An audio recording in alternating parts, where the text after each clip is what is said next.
Well, all eyes are on the Consumer Price Index on the eve of the release of September's inflation report. Inflation remains stubbornly high, although the year-over rate has continued to fall for a second month in a row. In August, inflation dipped but remained high, sitting at 8.3%. And on a monthly basis, inflation rose 0.1%, both numbers higher than experts originally forecasted, and ultimately led to yet another interest rate hike by the Federal Reserve in their attempts to curb inflation. Laurence Kotlikoff, professor at economics at Boston University, joins me this morning with his predictions. Good morning, Laurence. Thank you for joining us.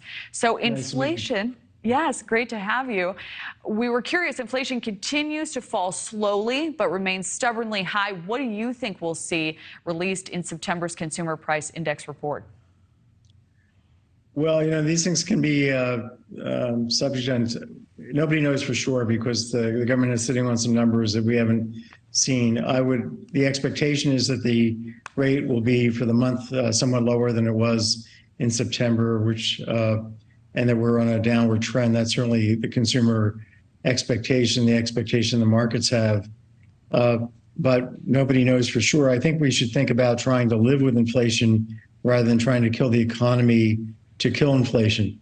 We don't want to have a 10% unemployment rate when we have a 3.5% unemployment rate, which is the lowest rate that we've had, I think, since 1965.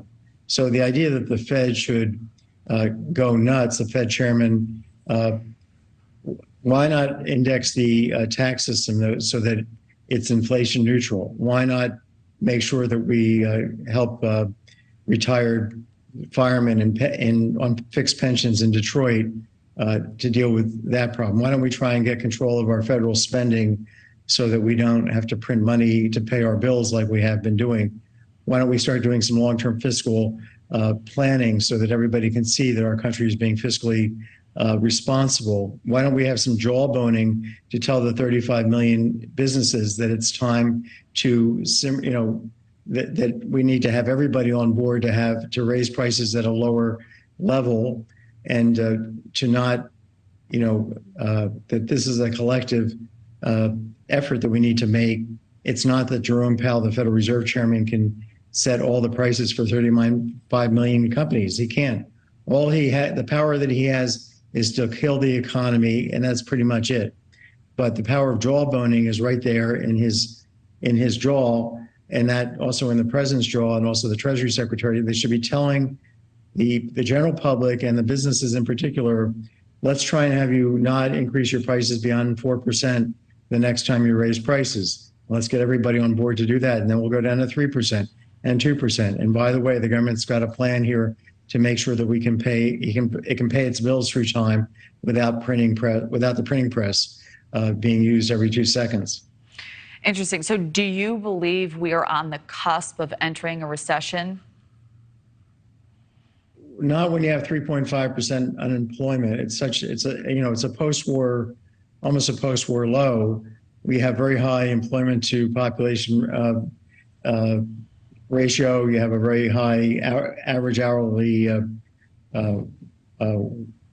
work week, so hours per week. So there's no real sign on the labor market side of a recession. Clearly, there's lots of nervousness. Clearly, we're seeing, very high prices in certain, going to the restaurant. Our real incomes have declined, no question, across the board. Certainly, some rich people have, gotten away without any problem.